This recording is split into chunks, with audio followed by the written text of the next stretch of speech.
Good afternoon, good morning, or good evening. Welcome to the start of a very special video series.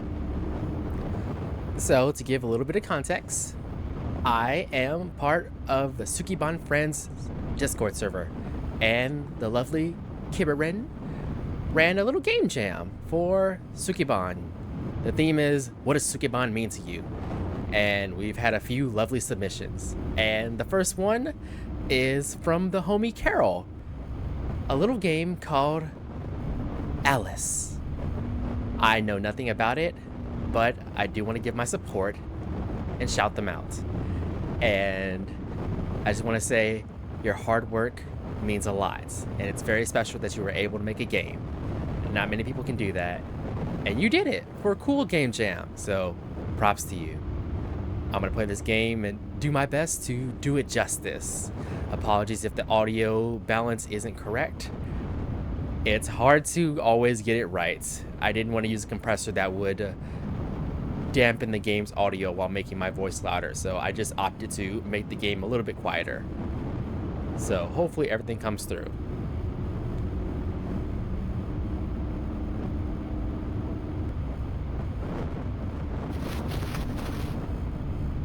Okay.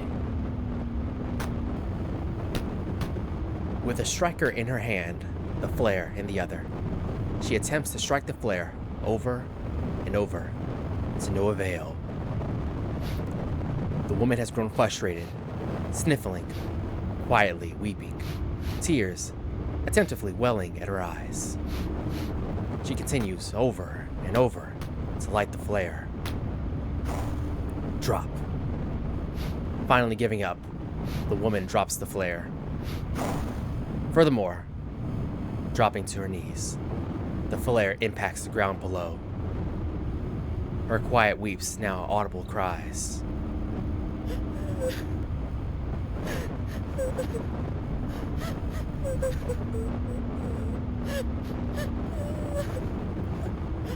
Why? Why must it thump so loudly? For the love of God, why? Their taunt pounding away at my mental. A hammer striking a nail, even though the nail is flush. Burying itself into my mind. Akin to denial, comparted variously, buried deeply. I'm a product of such division. I've begun to dry my reasons to deny. No longer can I make excuses. I allow them to haunt me, to call me unconventional. You must think I am, too, unconventional.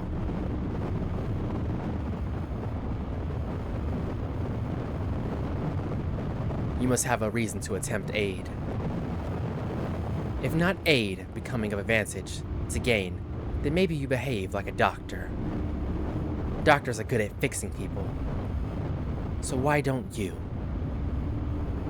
Fix me. Fix me!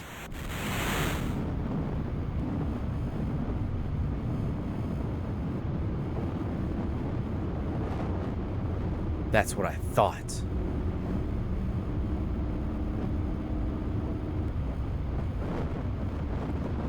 It thumps as if it has a pulse. A signal received.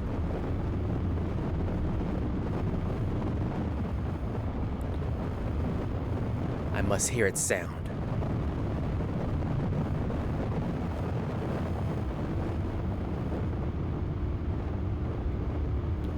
I must adjust to its frequency.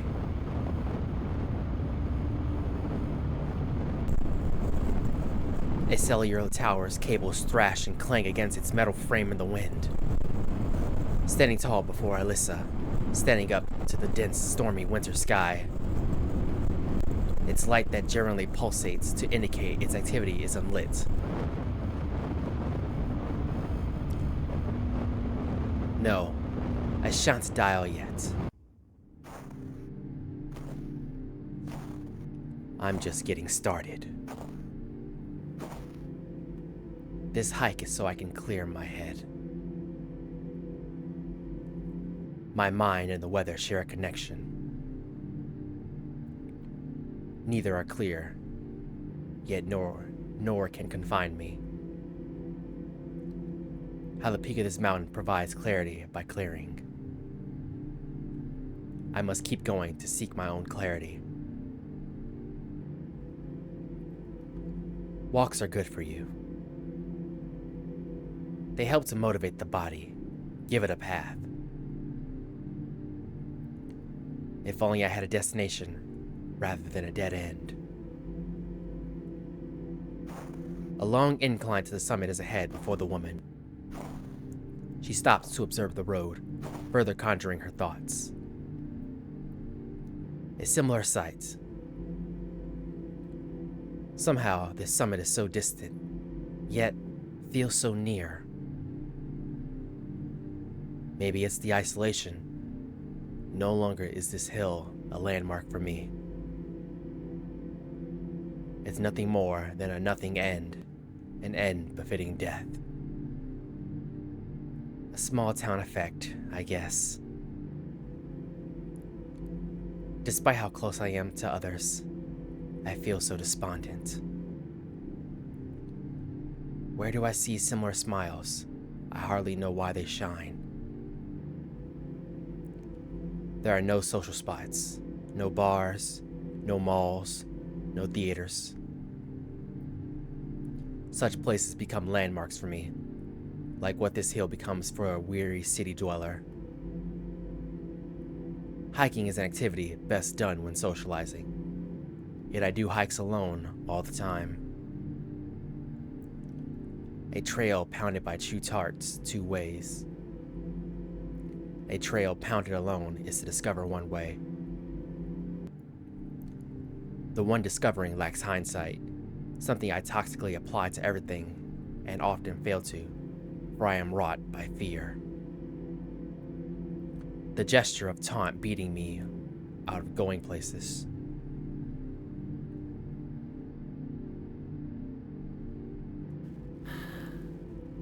The internet is the only safe place for me. Its pulse, I feel more strongly. I depend on its existence more than others. For I cannot allow myself to accept loneliness. I can only circumvent cabin fever so much. My limited means to connect in this meat space, picking cattle to herd with. The lack of visualization is what kills me, for I crave indignation, understanding. A craving like a starved appetite, to the point of yearning for it. And yet, I stop myself due to those people. Oh, how I wish their words didn't suffocate me so. Leave me feeling so taunted. Their words lingering, haunting me.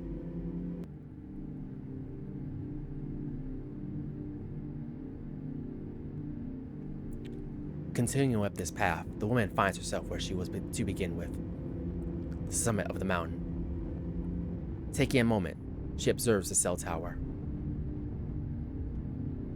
Despite the weather whelming such a place, messages still escape.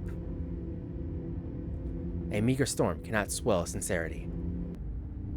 Sweet words piercing an ever-gray sky. A variety of words that are bespoken also responded to. They might speak of vitriol, of love, of confusion. Above all, nothing stops their pulse. Wandering further, the woman finds herself at a very familiar clearing, looking into a grayish-white abyss of snowy weather. The hills and the sprawling terrain ahead are hard to make out. She closes her eyes and exhales once more. If only my pulse could be felt, without this suffocation. I am tired of letting people get to me. Exhausted by how they suffocate me so.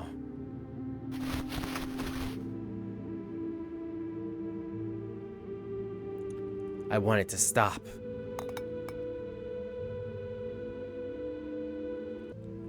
I wish to know what it's like to be free.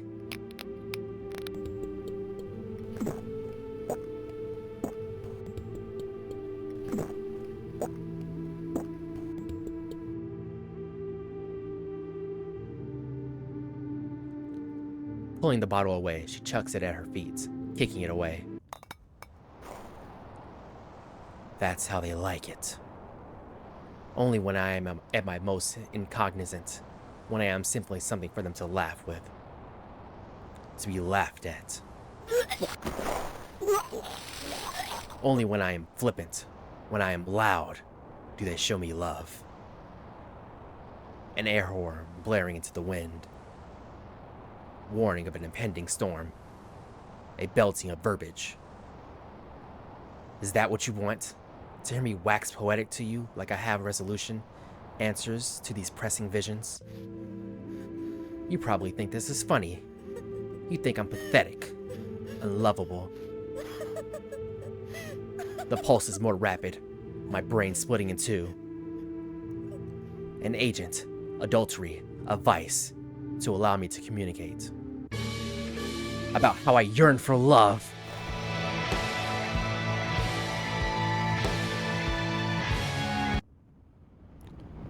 Further yearn I shall.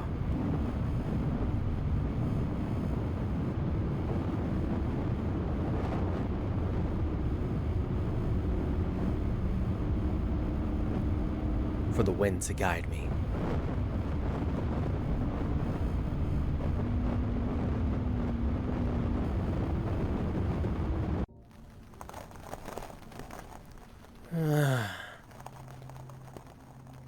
Thought it'd be warmer inland. Hopefully I don't freeze at the top. People I speak to online often ramble about how healing a simple hike is. It remedies all, the body, mind, and soul. I'm not particularly good at taking care of myself unless work demands it. Often is my head buried in work. My mind lacks the time to rest. It exists to parse each carefully articulated thought. If only it could have a day of rest. A calm amidst the storm. Almost there, I hope. The evergreens wrapping this road are so vibrant, amidst the deadened debris of other trees. It's as if envy enlines itself around this hill, populating this forest. Envy is not always prickly, as people might assume from a first glance. Some evergreens are quite soft, a bushmaster's favorite material for bedding, insulation. To keep one warm, to enshroud oneself. A shame of layer of ice freezes and bends them in such a way. Despite that, the evergreen's hue remains ever envious. This cracked tarmac that once behaved as a construction road, now I walk through precarious nature. If only the owner bothered to mend the trail.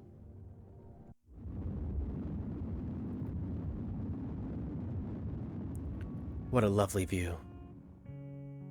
You've been here before, and yet you never change. I get it, you know? There's no shame in feelings you allow to wrap you. You yearn for change that brings an everlasting peace. Yet, that is where you are wrong. Change is brought on not by peace, but by progression. And look at you, atop this summit once more, unbothered by the stinging cold. Does it not rouse you? To be able to make such a summit, despite the conditions, is a feat in itself. It is the purest form of change, and yet you ignore it over and over. Entangled to some loop. A discarded pair of sneakers thrown to dangle from a wire. Their story, the ground they tread, out of the passerby's reach, and yet they remain visible. To most, a pair of sneakers. To the eyes that perceive further, a symbol of a well-worn soul. Now left to be gusted by the wind. You needn't be recognized from such a far gazes, though. You still tread ground, you pound turf, you chart paths. crumbled, winterized or not. Be kinder to yourself. Let them see the endured journey you live to talk of. Let them perceive you in a variety of manners. Wear your vulnerability with pride. People seek an earnest, a transparency they often lack from another. Be yourself, no matter the amount of misery below your 2 feet. Do not allow others to suffocate you no longer. The only way you obtain your deepest desire is to untangle. You are a ball of yarn, entangled by your yearning. Unravel. May such an unbecoming, flippant girl such as I find someone to entwine with my love. Knit a scarf out of it, bundle us together. Confidence is not found in the confinement of the self. It extends well beyond that. Seek the connectivities of others to introduce one's character. Allow them to observe my existence. How else am I to love myself if I shelter myself from the rest of the world? No more. Rather than blow in the wind entangled.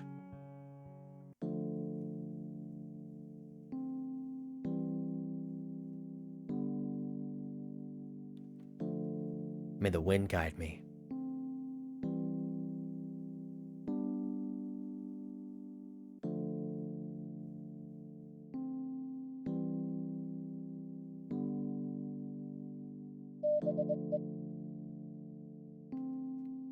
Art done by Nosy VR. At lolcat.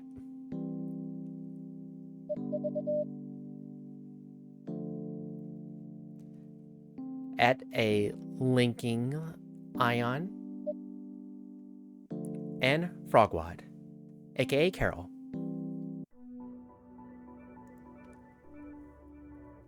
And here's the main screen.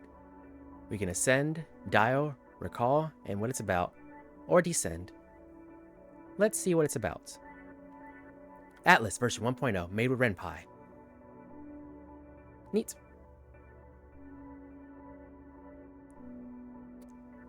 What do we recall? The gallery.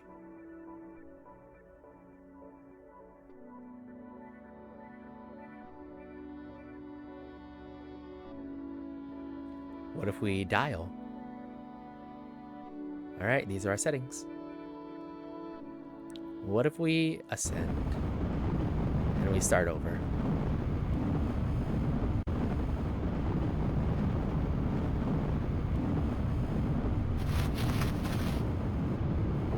Okay. I'm going to call it there. So, thank you to Carol, aka Frogwad, for allowing me to play Alyss. Very poetic and sentimental journey. I really like it. And I hope this little read-through of your story brings you some joy and comfort. And it inspires you in future endeavors.